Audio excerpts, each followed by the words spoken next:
प्राप्त है वही पर्याप्त है। हाय गाइस, मेरा नाम पीयूष है और मेरे चैनल एजुकेशन विद मोटिवेशन में आप लोगों का फिर से एक बार बहुत बहुत स्वागत है। हर रोज की तरह एक बहुत ही अच्छी मोटिवेशनल कहानी मैं आप लोगों के लिए लेके आया हूँ। कहानी बहुत अच्छी है, कहानी को आप लोग लास्ट तक सुनिएगा और ये कहानी आपको कुछ ना कुछ जरूर सिखाएगी। लेकिन उससे पहले जो लोग मेरे चैनल पे नए हैं वो प्लीज मेरे चैनल को सब्सक्राइब कर लीजिए, बेल आइकन को प्रेस कर लीजिए, जिससे YouTube पे मैं जब भी अपनी कोई नई वीडियो अपलोड करूं तो उसकी नोटिफिकेशन आपको मिलती रहे। और आप मुझे सोशल मीडिया प्लेटफॉर्म पे भी फॉलो कर सकते हैं, लिंक मैंने डिस्क्रिप्शन में दे दिया है। तो बिना देर किए हुए आज की सबसे बेस्ट मोटिवेशनल स्टोरी शुरू करते हैं। एक बार एक गांव में दो किसान रहते हैं। दोनों का परिवार होता है। दोनों अपने बैलों से खेती करके अपने घर का परिवार का पालन पोषण करते हैं। धीरे धीरे उनकी उम्र भी हो चुकी होती है और अचानक एक ही दिन दोनों की डेथ हो जाती है। दोनों जब ऊपर यमराज जी के पास जाते हैं तो उनका फैसला होता है कि किसको क्या मिलना है अगले जन्म में। तो यमराज जी पहले वाले किसान से पूछते हैं कि बताओ, जो तुमको मैंने जिंदगी दी थी उस जिंदगी से तुमने क्या सीखा, तुमको वो जिंदगी कैसी लगी और आगे तुम अपनी जिंदगी कैसी चाहते हो।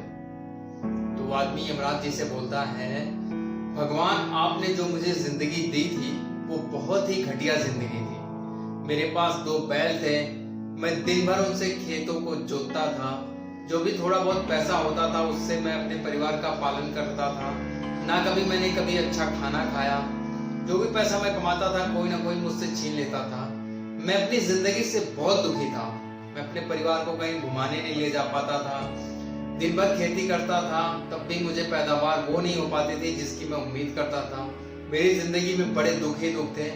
मैं अपनी जिंदगी से बहुत ज्यादा परेशान हो गया हूँ। इससे बढ़िया तो था कि मुझे नरक मिल गया होता। तो यमराज उससे कहते हैं कि ठीक है, तो फिर तुम बताओ कि अब तुम्हारे साथ मैं क्या करूं, तुमको कौन सी जिंदगी दूं जिससे तुम आगे खुश हो। तो आदमी कहता है कि भगवान मुझे ऐसी जिंदगी दो कि हर तरफ से मेरे पास पैसा ही पैसा है और मुझसे कोई कुछ लेना, सिर्फ मेरे पे पैसा ही पैसा है।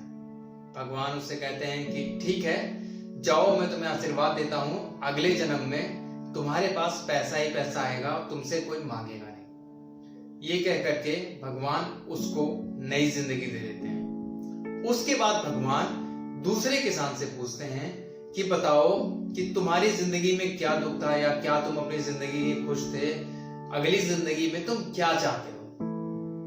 तो दूसरा किसान जो है वो कहता है कि भगवान मेरी जिंदगी बहुत अच्छी थी, मेरे पास थोड़ी खेती थी, मैं उससे जितना भी कमाता था, जितना भी पैदावार करता था, मेरा परिवार बहुत आराम से उसको खाता था। मुझे ज्यादा चीजों की लालच नहीं है।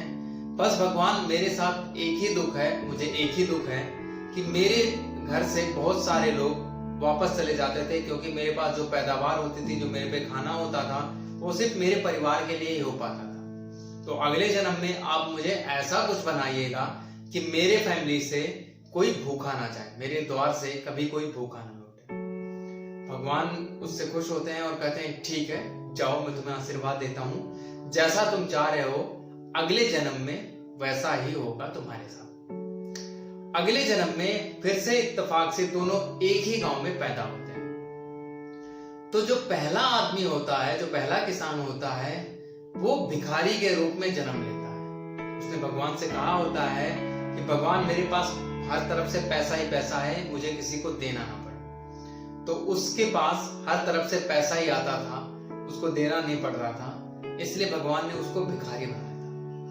दूसरे आदमी ने भगवान से बोला था कि भगवान मेरे घर से, मेरे दरवाजे से कोई भूखा ना जाए। तो भगवान ने उसको उस गांव का सबसे अमीर आदमी बनाया था, जिससे उसके पास इतना पैसा, इतना धन दौलत हो कि उसके दरवाजे से कोई वापस ना जा सके। तो ये होता है सोच का फर्क, ये होता है संतुष्टि का फर्क। आपके पास जितना है आप संतुष्ट रहिए।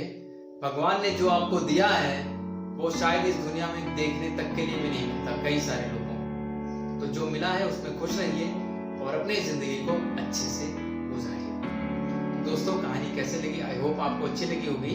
अगर अच्छी लगी होगी तो कमेंट सेक्शन में जरूर बताइएगा। बाकी आपने भी अगर ये बात तो सुनते रहिए हर रोज एक नई कहानी पीयूष के साथ, क्योंकि कहानियां कभी भूलती नहीं और आपको कुछ न कुछ जरूर सिखाती है। हंसते रहिए, मुस्कुराते रहिए। मिलते हैं एक नई कहानी में, तब तक अपना